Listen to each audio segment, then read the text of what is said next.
खुदा के बंदो और नौजवानों, बदलो तरीका, इश्क ही करना है तो आमीना के लाल से करो। तरीका ही अपनाना तो हुजूर का अपनाओ ना। हाँ, हुजूर का अपनाओ। मेरे हुजूर ने सबको नवाजा है, सबको नवाजा है। हुजूर चाहते तो किसी भी अमीर के आंगन में आ सकते थे, लेकिन उसके आंगन में आए जिसके घर में चिराग में डालने को तेल नहीं था।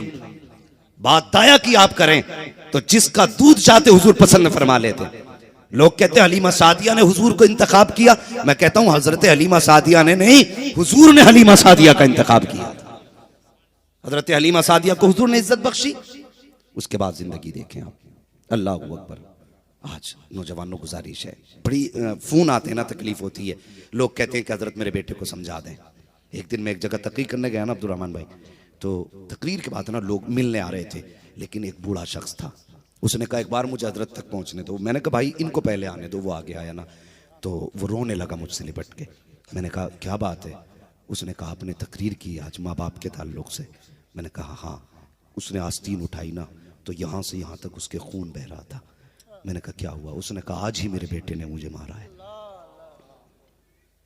आज ही मेरे बेटे ने मुझे मारा है। नौजवान, खुदा का वास्ता कभी माँ बाप का दिल ना तोड़ना, कभी माँ बाप का दिल ना तोड़ना। रह गई दुआओं की बात ना, तो दुआ माँ बाप से लिया करो, माँ बाप से लिया करो, पूछो ना इनसे। आज नबुव्वत का दरवाजा बंद है, विलायत का दरवाजा बंद नहीं है। बायजीद बुस्तामी रहमतुल्लाह तआला अलैह, किसी ने आपसे पूछा हजरत कौन सी रियाजत आपने की थी जो आपको विलायत मिली? फरमाने लगे मुझे विलायत रियाजत से नहीं मिली है, माँ की दुआ से मिली है। माँ की दुआ से रियाजत मिली है। अल्लाह अकबर। माँ क्या है सोच भी नहीं सकते तुम। माँ कितनी अजीम नेमत है। अल्लाह अकबर। जानते हो एक दिन ना हजरत पैगंबर इस्लाम सरवर कौनैन सल्लल्लाहु तआला अलैहि वसल्लम, आपको अबू जहल ने पत्थर मारा था। याद है ना बात? ये जानते हैं आप लोग ना?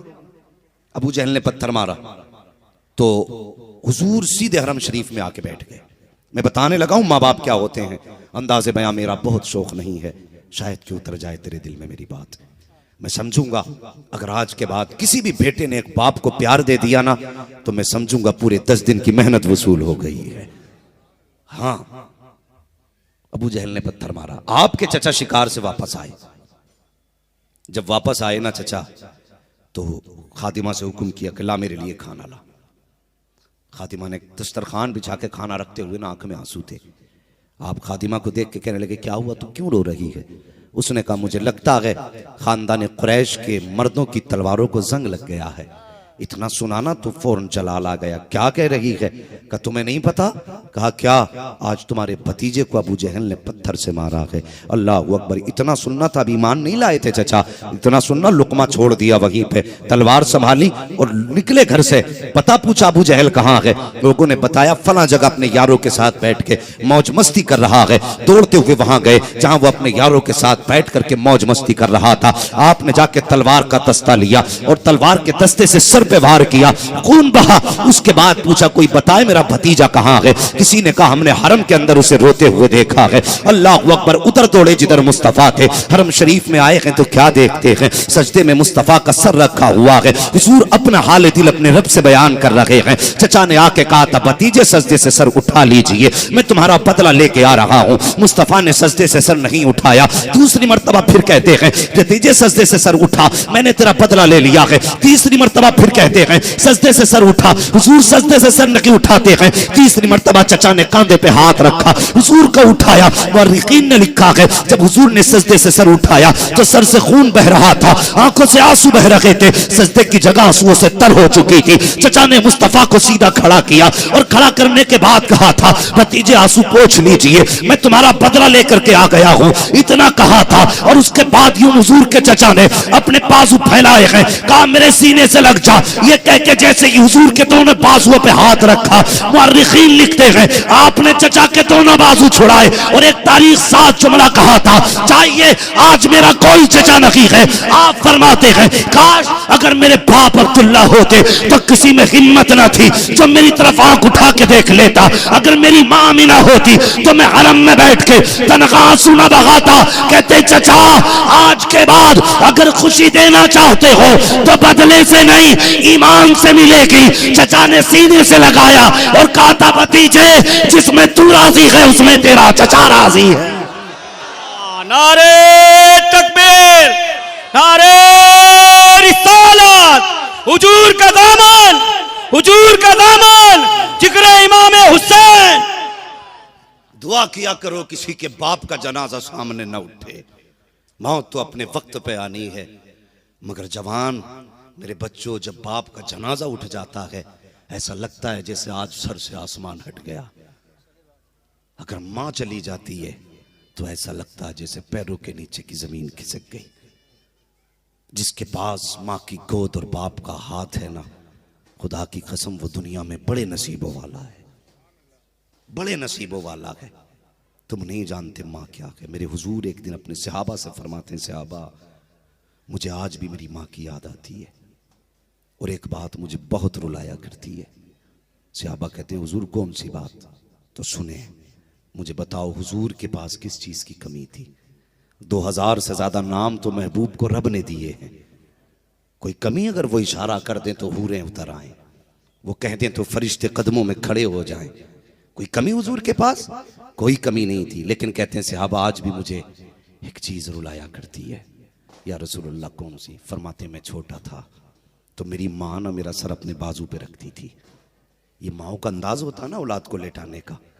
फरमाते हुजूर मेरी माँ मेरे सर को अपने बाजू पे रखती और अपने चेहरे पे अपना दुपट्टा डालती और उसके बाद चुपके मेरी माँ रोया करती थी। हुजूर फरमाते मेरी माँ कहती थी अल्लाह मेरे बेटे के बाप का साया तो पैदा होने से पहले चला गया, अगर मैं चली गई तो मेरे बेटे का ख्याल कौन रखेगा? हुजूर फरमाते मेरी माँ की ये बातें मुझे आज भी रुलाया करती हैं। हाँ भाई, अल्लाह ने माँ बाप दिए हैं ना, इज्जत करो, इनकी कदर करो। खुदा की कसम ये चले गए ना तो फिर कोई दुपट्टे से आंसू पोंछने वाला नसीब नहीं होगा, कोई तसल्ली देने वाला नसीब नहीं होगा। हाँ जवान गलत नहीं कहता हूँ मैं। अक्सर नौजवान क्या करते हैं, रात को देर से आते हैं ना तो बाप होता, फिक्र होती है औलाद की, बेटे इतनी रात को क्यों आया? सीधा जवान ये कहता मुंह बंद रखा करो, मैं कोई नादान नहीं हूं, ऐसे ही मेरा कोई कुछ बिगाड़ नहीं लेगा।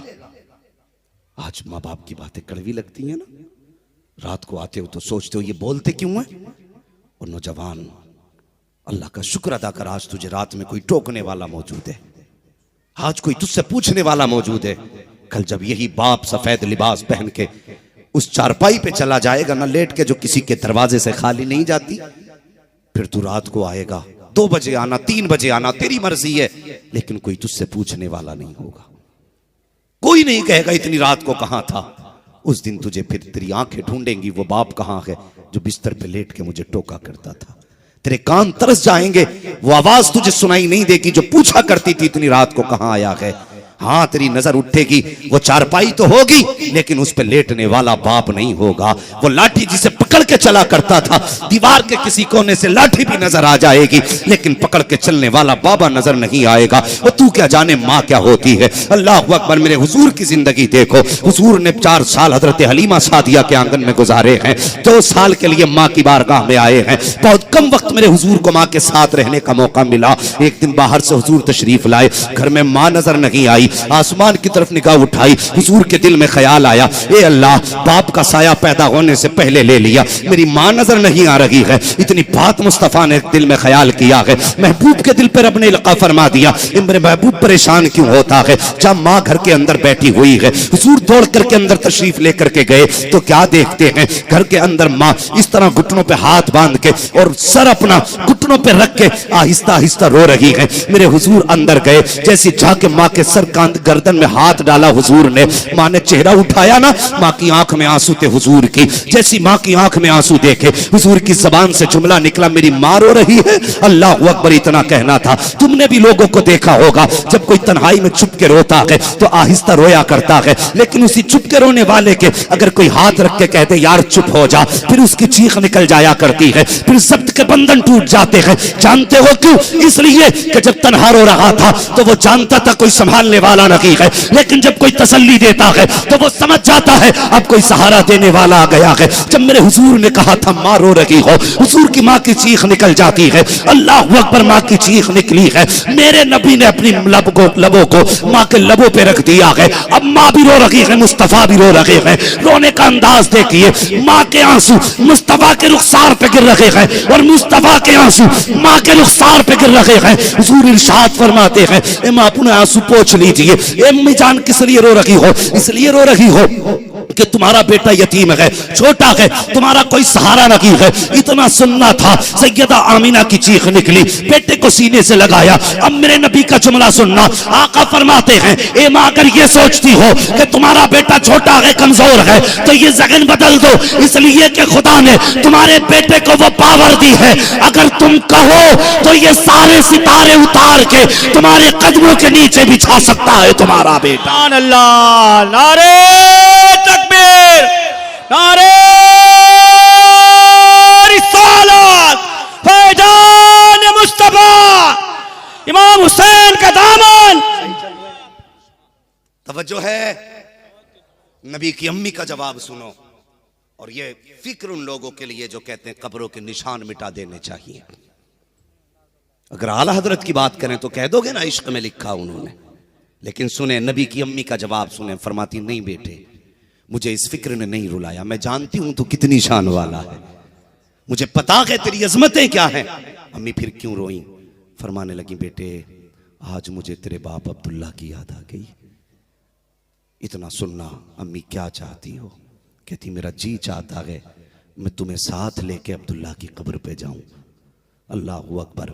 का अम्मी फिर कि मैं तुम्हारा हाथ पकड़ के अब्दुल्ला की कब्र पे लेके जाऊं और जाके सलाम करूं और उनसे कहूं, अब्दुल्ला तुम आमीना को अकेला छोड़ के गए थे, लेकिन आज आमीना अकेली नहीं आई है।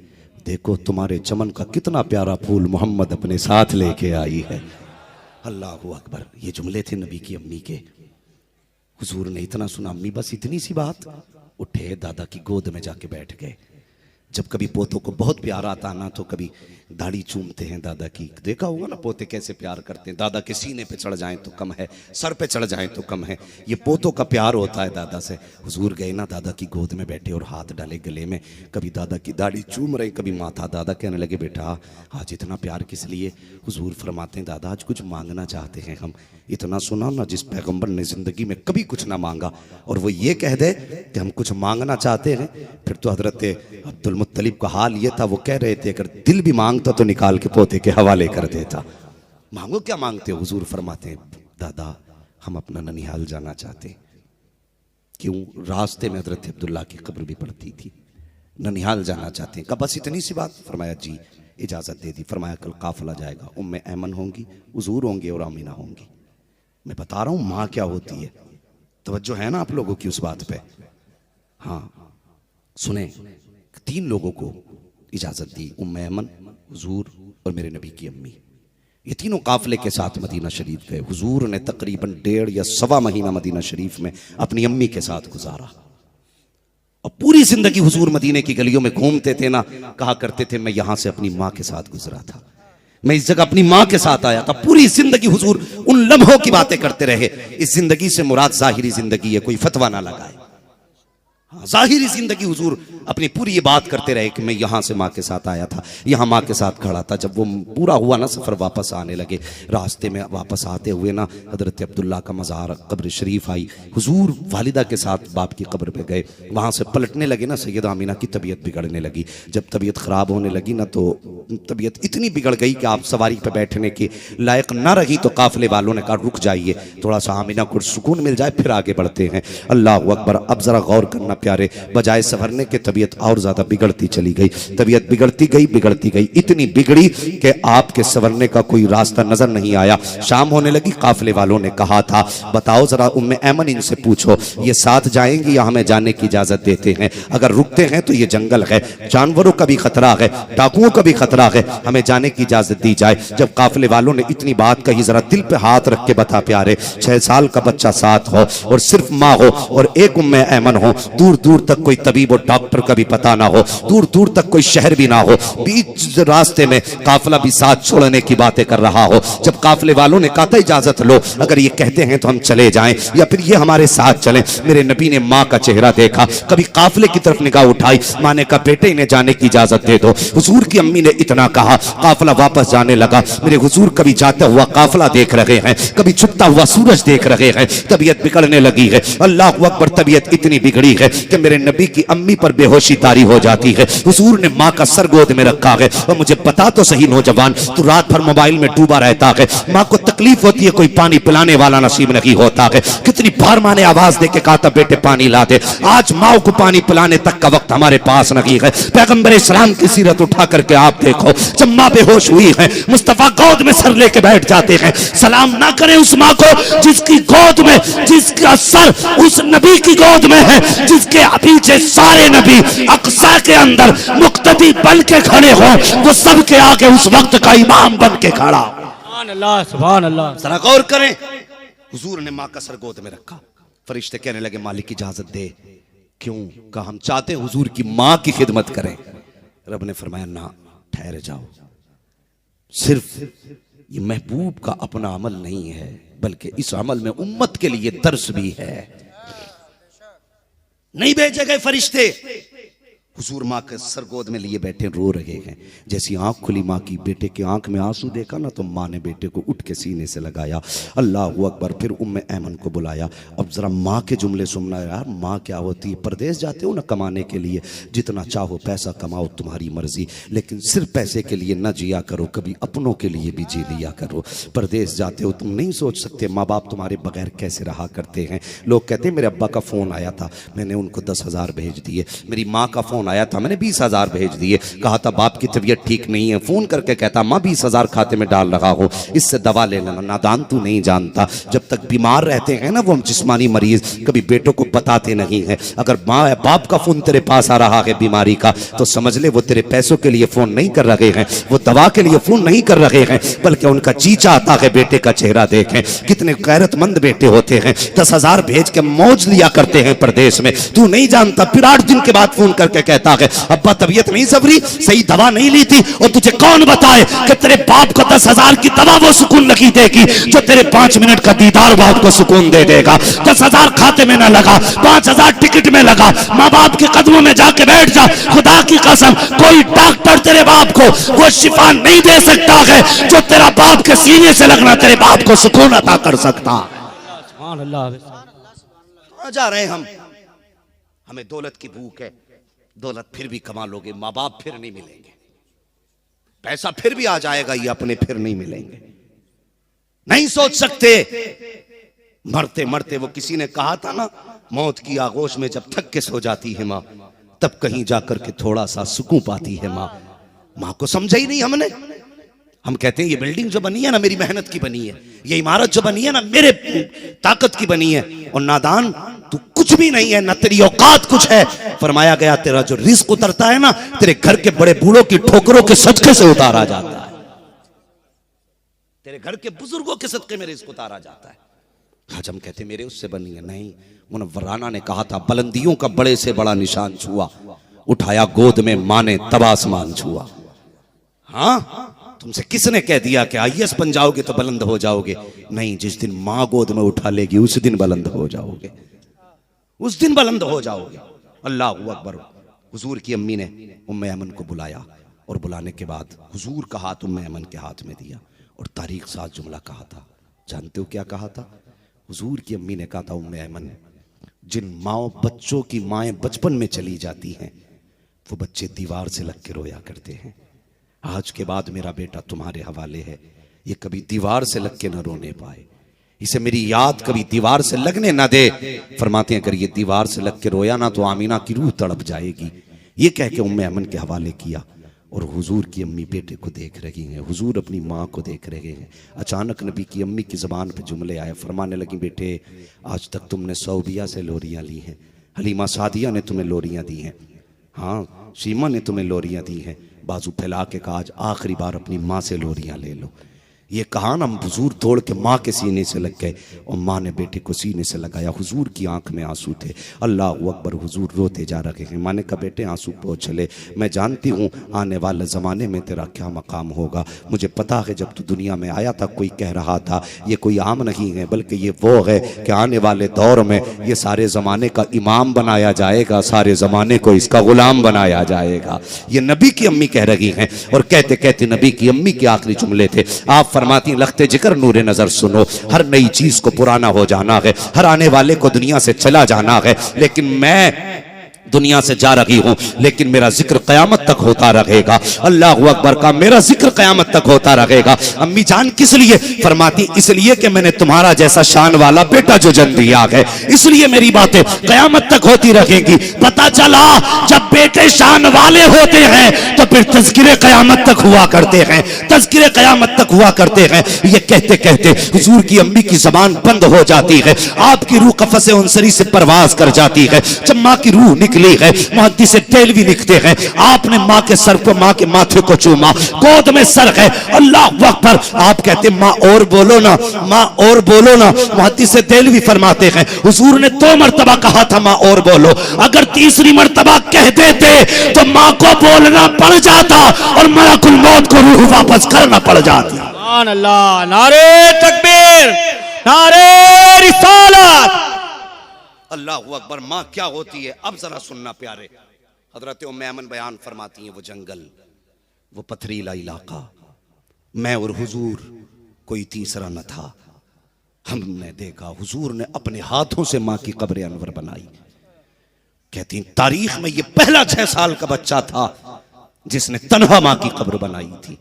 फरमाती मैंने देखा हुजूर ना अपने हाथों से कब्र पे पत्थर रखते जाते थे और अपने आंसुओं की बारिश माँ की कब्र पे करते जाते थे।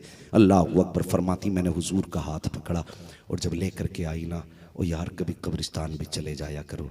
हमें कब्रिस्तान सिर्फ ईद को याद आता है, हाँ शब बारात को याद आता है, शब कद्र को याद आता है। हर जुमे को कब्रिस्तान जाया करो। तुम्हारे अपने तुम्हारे कब्रिस्तानों में इंतजार कर रहे हैं, इंतजार कर रहे हैं। हमारे पास यारों के लिए वक्त है, चाय के लिए वक्त है, वो फ्री टहलने के लिए वक्त है। अगर वक्त नहीं है तो माँ की कब्र पे जाने का वक्त नहीं है, बाप की कब्र पे जाने का वक्त नहीं है।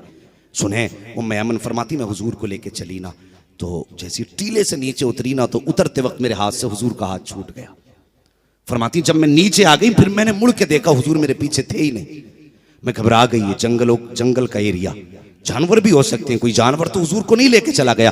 फरमाने लगी मैं पीछे दौड़ करके गई तो क्या देखती हूँ, हुजूर ना माँ की कब्र पे यूं अपनी आगोश फैला के लेटे हुए हैं। वो माँ की कब्र से लिपट के हुजूर आंसू बहा रहे थे। अल्लाह अकबर। फरमाती मैंने हुजूर को लिया, सवारी पे बैठाया। कहती उस वक्त कलेजा टुकड़े टुकड़े हो रहा था। जब मैं हुजूर को लेकर के चल रही थी, हुजूर मुड़ मुड़ के माँ की कब्र अनवर को देख रहे थे, माँ की कब्र अनवर को देख रहे थे। तारीख ने कितने रुख बदले हैं। अल्लाह अकबर। 6 साल की उम्र शरीफ हुजूर की है, माँ का साया चला गया है। अल्लाह अकबर। जब 8 साल की उम्र शरीफ हुजूर की आई है तो तारीख में लिखा है जब हजरत हुजूर के दादा का जनाजा जा रहा था, बड़े बड़े सरदारे मक्का जनाजे में थे, लंबी भीड़ जनाजे में थी, लेकिन उस भीड़ में एक ऐसा बच्चा भी था जो तन्हा जनाजे के साथ रोता हुआ जा रहा था। ये सहारा भी हुजूर का जा चुका था। अल्लाह अकबर। उसके बाद चचा की कफालत में हुजूर आए हैं। फिर कौन सा सितम मेरे हुजूर पे न किया गया। शाबे अबी तालिब की तंगियां आप देखें, हुजूर पे पत्थर बरसाए गए, मुस्तफा की राह में कांटे डाले गए। किस किस दौर से मुस्तफा नहीं गुजरे गए, हर मुसीबत के दौर से मुस्तफा गुजरे गए। अल्लाह अकबर। लेकिन दुनिया के अंदर अपने पैगाम को आम किया और किरदार वो पेश किया मुस्तफा ने। गैर तो गैर है, आज दुनिया के अंदर जो सबसे बड़ा दुश्मन भी हो मेरे मुस्तफा की तारीफ करता हुआ नजर आया करता। ये किरदार मेरे हुजूर ने पेश किया।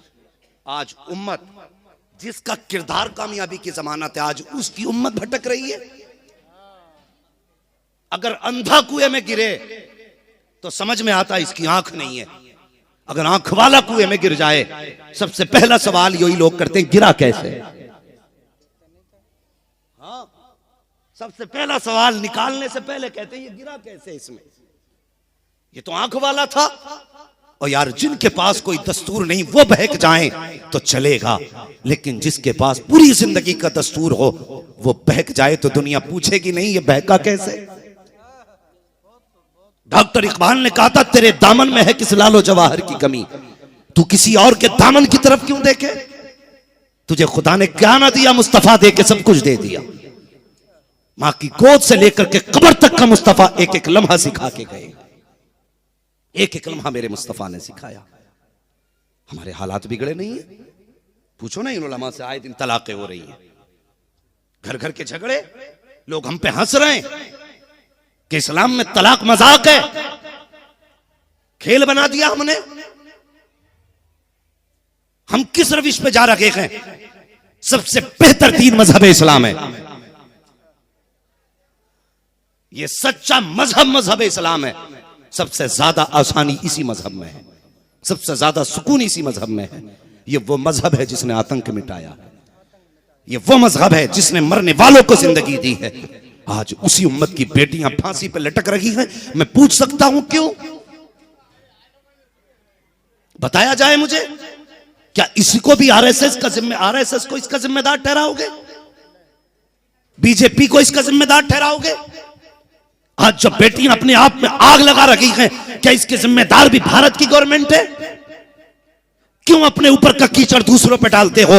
यकीन जानो, सच ये है कि दिल के फपोले जल उठे, सीने के दाग से इस घर को आग लग गई, घर के चराग से। आज जो बेटियां मर रही हैं, इसकी जिम्मेदार गवर्नमेंट नहीं, यही कलमा पढ़ने वाला है। हां, हम ही इसके जिम्मेदार हैं। आज जो बेटियां फांसी पे लटक रही हैं, इसके जिम्मेदार हम हैं। आप कहेंगे कैसे? ये तुम्हारे जो मुंह फैल रहे हैं दौलत के लिए, बढ़ती डिमांडें, निकाहों में मशक्कतें, जहेज की वजह से गरीब बेटी को रुखसत नहीं कर पा रहा, इसका जिम्मेदार कौन है? मुझे बताया जाए। हम एक दिन जलसे में आके बैठ गए, 10 दिन जलसे में आके बैठ गए। इश्क की निशानी है। अगर हुजूर ने पूछ लिया, मेरी उम्मत की गरीब बेटी तुम्हारे जुल्म की वजह से मर गई थी, बताओ क्यों मरी थी, तो इसका जवाब क्या दोगे?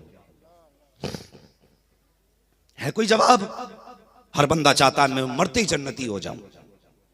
मरते ही जन्नत में जाना चाहते हो तो सुनो, ये जो डिमांडें बढ़ रही हैं, गरीब का जीना मुश्किल हो गया है, ये खत्म करो। अल्लाह ने अगर तुझे साहिब इस्तिताअत बनाया है ना, तो अपने घर में बेड खुद खरीद ले, सोफा खुद खरीद ले, उसके रहने का बिस्तर खरीद, खाने के बर्तन खरीद, पहनने के कपड़े खरीद, और इज्जतदार चंद लोगों को लेके जा। किसी गरीब की बेटी को अपने घर की इज्जत बना। खुदा की कसम, आज तू गरीब की थोड़ी दौलत से राजी हो जा, कयामत में खुदा तेरे थोड़े अमल पे राजी हो जाएगा। क्यों नहीं करते हम ये काम? आज बेटियां मर रही हैं, खुदा के वास्ते खत्म करो ये तमाशे। जितना लड़की वाला अपनी मर्जी से दे वो ठीक है, मगर किसी पे दबाव ना बनाओ, दबाव ना बनाओ। जन्नत में जाने का आसान तरीका ये है, फक्कु रक़बा, जो किसी की फंसी गर्दन बचा देगा, मैं उसे बिना हिसाब के जन्नत अता फरमा दूंगा। आलादत फरमाती हैं, वो तो निहायत सस्ता सौदा बेच रहे हैं जन्नत का। हम मुफलिस क्या मोल चुकाएं, अपना हाथ ही खाली है। करें ना तरीके अच्छे इख्तियार, अच्छे तरीके इख्तियार करो। और किसी की तलाक देने से पहले ना उसके बाप के बारे में सोचा करो। घरों में झगड़े होते हैं, कहता 2 मिनट में तलाक दे दूंगा, यूं निकाल दूंगा, यूं। क्यों निकाल देगा? भाग के आई है तेरे घर, निकाह के बाद आई है, तेरी औकात है, तू निकाल देगा? तेरे बाप ने दिया क्या है? ये ताने देते हो? कभी झांक के देख, जब से तेरे घर में आई है ना, ये तेरे बाप के दिए बिस्तर पे नहीं लेट रही है, जब से आई है अपने बाप के दिए बिस्तर पे लेट रही है। कोई इज्जत ही नहीं औरत की। हुजूर ने औरत को इज्जत अता फरमाई। आज नमक तेज हो जाए खैरियत है, मिर्च तेज हो जाए खैरियत है औरत की। ये तेरे बाप ने तुझे सिखाया नहीं कुछ? तू कितना बड़ा इंसान है, मेरे हुजूर से बड़ा इंसान कामिल नहीं हो सकता। हजरत आयशा सिद्दीका हुजूर के घर रुखसत होके आई। हुजूर बाहर से तशरीफ लाए, आका फरमाते आयशा खाना नहीं बनाया? कहती हुजूर मेरी माँ ने मुझे रोटी बनानी नहीं सिखाई थी। तो हुजूर ने चेहरा नहीं बिगाड़ा था, और वो हमारी तरह ठाली नहीं रहते थे। एक एक लम्हा उनका तबलीग में गुजरता था, एक एक मिनट कीमती था उनकी जिंदगी का बज़ाहिर, मगर हुजूर ने कुछ नहीं कहा। मुस्कुराए, फरमाने लगे अच्छा। आका करीम ने बर्तन उठाया, सुने इस्लाम क्या है। मैंने कहा था ना, मुगलों को देख के इस्लाम का फैसला नहीं करेंगे, हम हुजूर को देख के इस्लाम का फैसला करेंगे। कहते हो ना, इस्लाम ने औरत को फांसी पे लटका दिया, फंदा पहना दिया, ये कर दिया, हक छीन लिए। खुदा की कसम, इस्लाम ने हक छीने नहीं, हक दिए हैं। कहते हैं ना, इस्लाम औरत को नौकरी करने की इजाजत नहीं देता। मैंने कहा नादान, तू गधा है। नौकरी करने से इज्जतें बढ़ती नहीं, घटती हैं। औरत को हाउस वाइफ बना के रखा कि वो घर के ही काम देखे, नौकरानी बना दिया। चल, घर में कितने लोगों का खाना बना सकती है औरत? 2 का, 4 का, 6 का, 8 का, 10 का, बस इतनी तो हो सकते हैं फैमिली में लोग। आप समझ रहे हैं तो बोलें। हाँ, मुझे लग रहा है डर के बैठे हुए हैं आप। ठीक है।